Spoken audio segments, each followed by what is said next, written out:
स्वागत। महत्त्वाची घडामोड आहे। किसान सन्मान योजनेचा 9वा हप्ता आज जाहीर होणार आहे।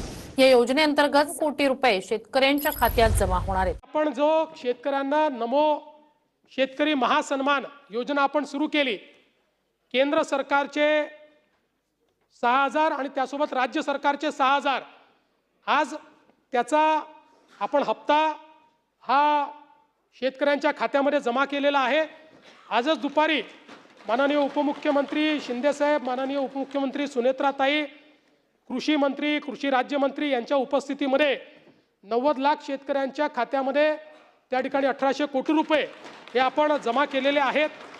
आणि आता मला सांगितलं पाहिजे की केंद्र सरकार आणि राज्य सरकार मिळून आतापर्यंत शेतकऱ्यांच्या खात्यामध्ये जी काही केंद्र सरकारची योजना आणि आपली नमो महासन्मान योजना आहे, या दोन योजनेच्या अंतर्गत शेतकऱ्यांच्या खात्यामध्ये 90 लाख शेतकऱ्यांच्या खात्यामध्ये 54,000 कोटी रुपये आपण जमा केलेले आहेत।